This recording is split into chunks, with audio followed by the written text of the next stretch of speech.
Բարև ձեզ արգելի հեռուստատողներ, մենք շարունակում ենք մեր աշխատանքը Պոլիտիկայի YouTube-յան ալիքի եթերում, այսօր շաբաթվա վերջին աշխատանքային օրն է, մենք ձեզ ենք ներկայացնելու օրվա մամուլի կարևորագույն հրապարակումներ եւ այսպես ժողովուրդ օրաթերթը գրում է.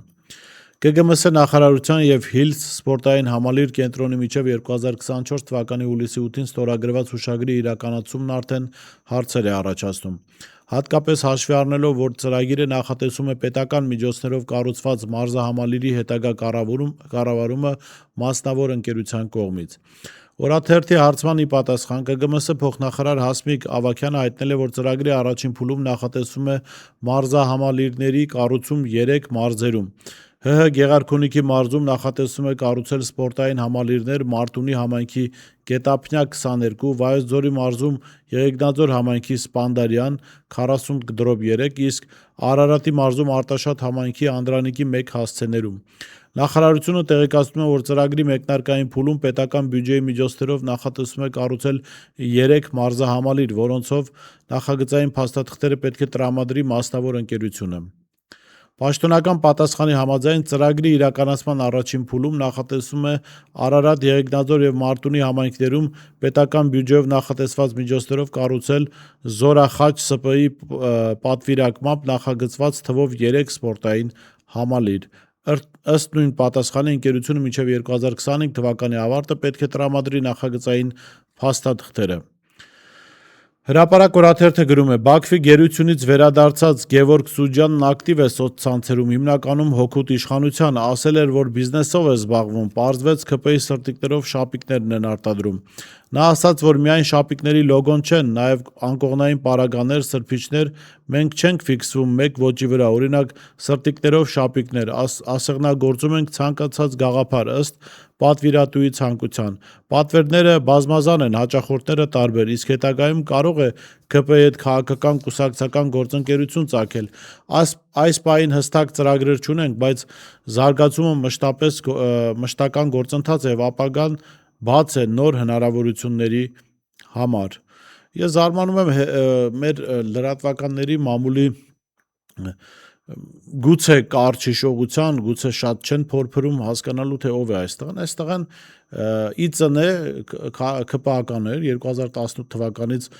ամենակեղտոտ քարոզարշավներ տանում այն մարդկանց դեմ, ովքեր քննադատում են Նիկոլ Փաշինյանին, քաղաքացիական պայմանագրի կառավարումը եւ կարծեմ տարբեր պատմությունների մեջ էր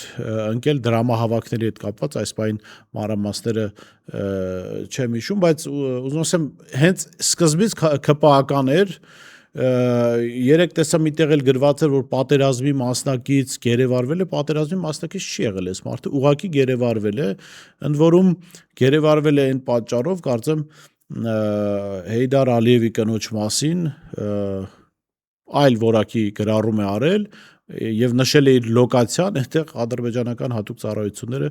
իրեն գերեվարել են։ Ինչևէ, լավ է, որ մեր քաղաքացիները Հայաստան է վերադարձել, բայց ինչ որ ակնկալիք ունենալ, այս մարդուց լուրջ հարցեր տալ, ասել կհամագործակցեք ՔՊ-ի հետ, այս մարդը հենց գլխից ՔՊԱ-ական է եղել 2018-ից սրան շատ հիշողներ կան։ Հրապարակ օրաթերթը գրում է. հրապարակի տեղեկություններով հետ ժամանակավոր կառավարիչ Ռոմանոս Պետրոսյանը օրերս նոր օգնական է ընդունել աշխատանքի։ Վերջինս 19 տարեկան է, դպրոցը նախորդ տարի է ավարտել։ Մեզ հետ զրույցում Պետրոսյանը հաստատեց տեղեկությունը, նշելով, որ խոսքը Անահիտ Ներկարարյանի մասին է, ռեֆերենտ է, ով այս պահին ստաժիրովկա է անցնում, աշխատելու է 120,000 դրամ աշխատավարձով, եթե ստաժիրովկան նորմալ անցնի, բայց ինչի եք իրենով հետաքրքրված, ուսանող երեխա է, առաջին կուրս է, բայց քոլեջ է ավարտել, հեռակա բաժնի ուսանողուհի է։ Գործավարության փորձ ուներ, նորմալ երեխա է, սոցիալական խնդիր կա, վերցրել եմ, հնարավորություն տամ, այդ երեխեն գործավարություն անի։ Պետրոսյանը նշեց, որ շուտ է օգնական փոխում, չեն կարողանում այն նշաձողը պահել, որը դրված է հեծում, 18-ժամյա աշխատանքային ռեժիմ, մաքուր աշխատավարձ, դասական հագուկապ, պետական համակարգի մոդել, նաև գրագիտության բարձր ցենզ, հայերենի գերազանց իմացություն, այս ամիսների ընթացքում 4-5 օգնական եմ փոխել։ 18 ժամյա աշխատանքային ռեժիմ, այսինքն այս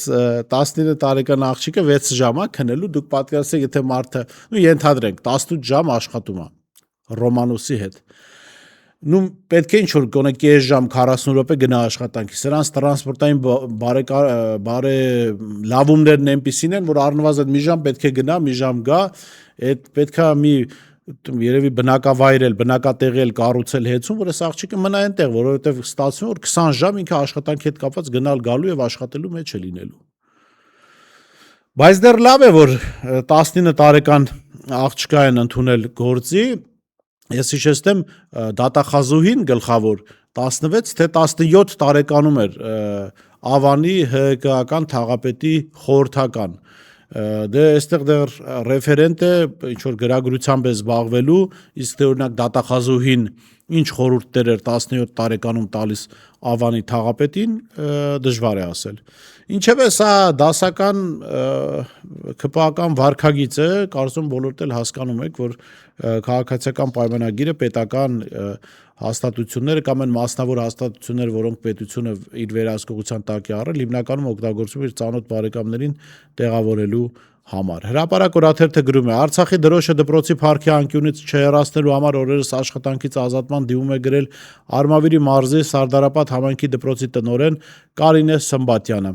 Դրոշն Արցախի Հադրութի շրջանից են ուղարկել Սարդարապատի աշակերտներին ի նշան երախտագիտության, որ դպրոցի սաները թե ապրիլյան պատերազմի, թե 44 օրյայի օրերին քաղցրավենիք են ուղարկել Հադրութի զինծառայողներին։ Նրանք էլ դրոշի վրա իրենց անունները գրված ուղարկել են դպրոցին։ Սակայն Փաշինյանի արցախյատյաց քաղաքականության արդյունքում եւ ԿԳՄՍ-ից վերջերս դպրոցներին ուղարկված շրջաբերականներից հետո դպրոցի տնօրինությունը կանգնել է ընտրության առաջ կամ հեռացնել հերոսների անկյունը, դրոշը ներառյալ կամ տնօրենը պետք է հրաժեշտ տա պաշտոնին։ Սրա մասին դեռ կանրադառնանք, այս տնօրենի հայտարարությունն էլ կա, մեկնաբանությունն էլ կա, դրա համար այս բանին ես չեմ մեկնաբանի։ Հրապարակ օրաթերթը գրում է. Որոշ տեղեկություններով Կրեմլում դեռ շաբաթներ առաջ են վերջնական որոշման հանգել, որ Նիկոլ Փաշինյանի հետ հնարավոր չէ շարունակել հարաբերությունները, քանի որ նա Մոսկվայում մի բան է խոստանում, հասնում է Հայաստան, բոլորովին այլ բան է անում եւ գործում է հայ-ռուսական հարաբերությունների դեմ։ Ուստի բոլոր առանցքային կառույցների ղեկավարներին շրջաբերական է իջեցվել ամեն ջանք գործադրել, որ Հայաստանում իշխանության գա հայ-ռուսական հարաբերությունները վերականգնելու ծրագիր ունեցող ուժ։ ԿՊԱ-ականները հույս են ունեցել Հայաստանում հակառուսական տրամադրություններ հրահրել, խոսել հիբրիդային պատերազմի եւ երաշխավորից ազատվելուց հետո պետություն ձեռք բերելու մասին, բայց Ռուսաստանի հետ էլ սիլիբիլի անել։ Դա է պատճառը, որ Մոսկվա այցելության ժամանակ նախ Ալեն Սիմոնյանն է փորձել հանդիպել Հայաստանի հարցերով կրեմլյան կուրատոր Կիրիենկոյի հետ եւ մերժում է ստացել, ապա Փաշինյանն է փորձել կազմակերպել Արայիկ Հարությունյանի եւ Կիրիենկոյի հանդիպումը, դարձյալ ապարդյուն։ Իսկ նախորդին Պուտինն ուղիղ տեքստով ասաց, որ ով էլ լինի իշխանության, իրենք աշխատելու են նրա հետ։ Գիտեք, ես զարմացած եմ, լավ է, որ Ռուսաստանը մի քանի շաբաթ առաջ վերջնական հասկացել է, որ Նիկոլ Փաշինյանը հակառուսական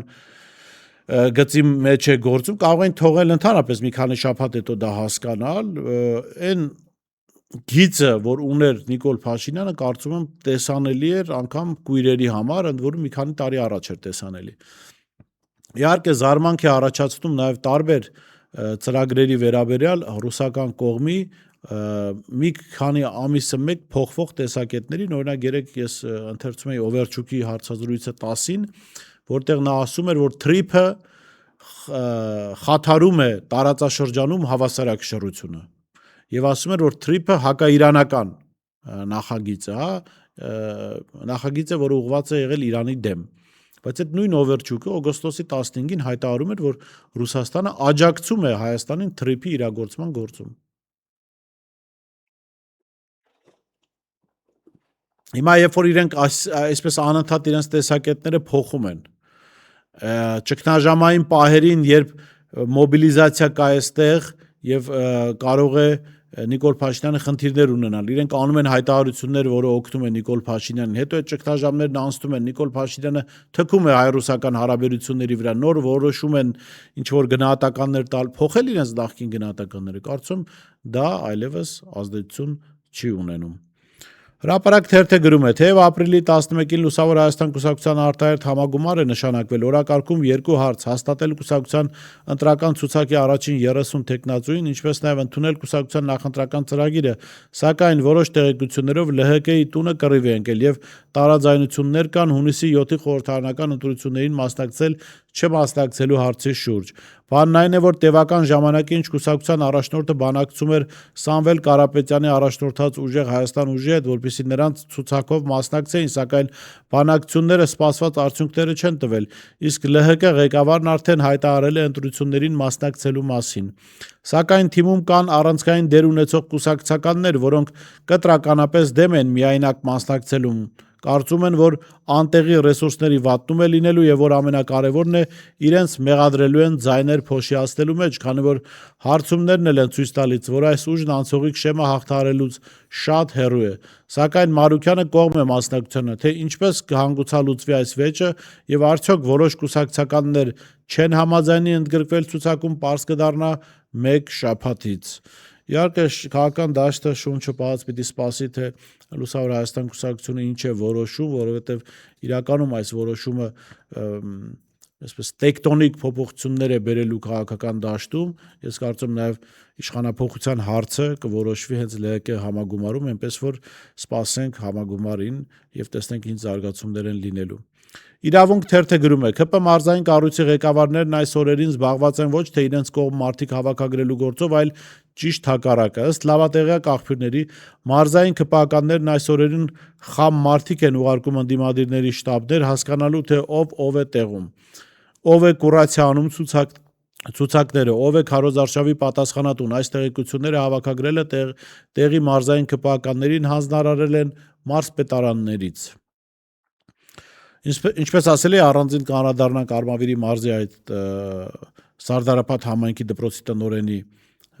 աշխատանքից ազատմանը եւ այսպես Արմավիրի մարզպետ Խաչատրյանի որոշմամբ Կարինե Սմբատյանն ազատվել է Սարդարապատ գյուղի դպրոցի տնօրենի պաշտոնից, ինչպես ներկայացրել է արդեն նախկին տնօրենը, պատճառը դպրոցի փառքի անկյունում տեղադրված Արցախի դրոշը հեռացնելու հրահանգը չկատարելն է։ Այսքան ջանքից ու նվիրումից հետո ինձ աշխատանքից ազատելու հիմքերը վստահության կորուստ ձևակերպմամբ ես համարում եմ անհիմն եւ կամայական։ Դա վիրավորական է ոչ միայն իմ, այլև մեր ամբողջ կոլեկտիվի տարիների վաստակի համար, որը մենք ներդրել ենք անգամ շենքային ծանր պայմաններում։ Ուզում եմ, որ իմանաք, ես պայքարելու եմ իմ բարի համբավի եւ արդարության համար, նշել է նա։ Քաղաքացիական պայմանագրի դեմքն է, իրենք դենացիֆիկացիա են անում Հայաստանում մի պարագայում, երբ Ադրբեջանը շարունակում է ռազմատենչ հռետորաբանությունը, Ադրբեջանը շարունակում է Հայաստանի եւ հայ ժողովրդին ուղղված մեղադրանքները, այն էլ ցեղասպանություն իրագործելու մեջ, օրերս էլ նման հայտարարություններ հնչեցին, այս կապիտուլյացիոն իշխանությունները հասարակությանը տանում են կապիտուլյացիայի, հասարակությանը տանում են իբրև թե խաղաղության մի դեպքում, երբ Ադրբեջանը լրիվ ուրիշ օրակարգով է առաջ գնում։ Այո, կարելի էր ինչ որ պահից խոսել խաղաղության հարևանության մասին Ադրբեջանի հետ։ Կարելի էր ինչ որ պահից քննարկել կոնֆլիկտը մի կողմ դնելու մասին, ի վերջո, այս տարածաշրջանում մենք էլ ենք մնալու, ադրբեջանցիներն էլ են մնալու, դու ենթադրում եմ, որ Նիկոլը գնա, մենք կմնանք, հա։ Եվ հարևանությամբ ապրելու ենք։ Եթե Ադրբեջանը բաց թողներ են հռետորաբանությունը, մի կողմ թողներ են հռետորաբանությունը, որ ուներ Ալիևը, ասենք Ադրբեջանը կոչումազրկեր կամ պաշտոնազրկեր կամ թոշակի ուղարկեր հայ սպային սպանած Գուրգեն Մարգարյանին սպանած Ռամիլ Սաֆարովին, ոչ թե գնդապետի կոչում տար, ոչ թե նրա կնոջը կրթության պատասխանատու պաշտոնի նշանակեր։ Եթե Ադրբեջանը փոխեր օրինակ իր դասագրքերում հայատյացությունը, որը կա, հա, հաներ դրանք, չեմ ասում իրենց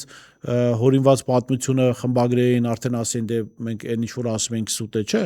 Ամեն ժողովուրդ ինքն է որոշում, որ պիտի ունենա պատմություն, ինչ որ հիմք պիտի ունենա այդ տարածքում ապրելու համար։ Դրա մասին չի խոսքը։ Փոխեին հակահայ հռետորաբանությունը դպրոցներում, կրթական այլ հաստատություններում, պետական ապարատում, կարելի է ասել, գիտեք, այո, կոնֆլիկտ ենք ունեցել, մի պատերազմում իրենք են պարտվել, մի պատերազմում մենք ենք պարտվել, ի վերջո որոշենք քան որ իրենք էլ են փոխվել, իրենք էլ ուզում են խաղաղ ապրել, որոշենք ինչպես կարող են խաղաղ ապրել։ Եվ դա ամենևին չէր դառնալու, չպիտի դառնար անցյալի ուրացում, պատմության ժառանգության ուրացում, այլ ուղղակի ֆիքսեինք, որ ունենք այս պատմությունը, այս ժառանգությունը, եւ այս ժառանգությամբ ու այս պատմությամբ պիտի հաշտ ապրենք կամ խաղաղ փորձենք ապրել մեր հարևանների հետ։ Բայց Ադրբեջանը որևէ բան չի փոխել իր մոտ, այստեղ դենացիֆիկացիա են անում։ Սա ակնհայտ ցույց է տալիս այն իրավիճակը, որ մենք ունենք տարածաշրջանում, Հայաստանը ինքնիշխան Հայաստանը հայտնվում է Ադրբեջանի հսկողության տակ, կամ ինքնիշխանության ձգտող Հայաստանը հայտնվում է Ադրբեջանի հսկողության տակ, եւ վերջը մենք տեսնելու ենք, եթե այսպես շարունակվի, Աստված մի արածը, թե ինչպես են Բաքվում որոշում, այս պահին էլ ես ձեզ ասեմ, շատ բան իրենք են որոշում, բայց մենք Բաքվում տեսնելու ենք, թե ինչպես են շատ ուղիղ որոշում, թե Հայաստանում այս կամ այն պաշտոնին ով պիտի նշանակվի, Հայաստանը ինչ օրակարգ պիտի ունենա։ Կրկնում եմ, այս պահին էլի շատ բաներ իրենք են որոշում։ Օրինակ իրենք որոշել են, որ Հայաստանը պիտի սահմանադրություն փոխի եւ քաղաքացիական պայմանագիրը խոստանում է փոխել սահմանադրությունը Ադրբեջանի ցանկությամբ։ Այսօր այսքանը, կհանդիպենք եկող շաբաթ։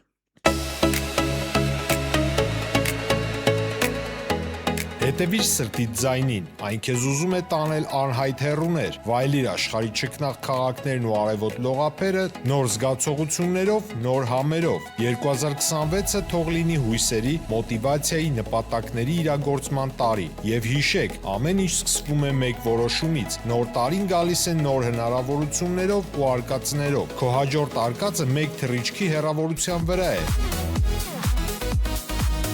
Travel with M 095 89 20 48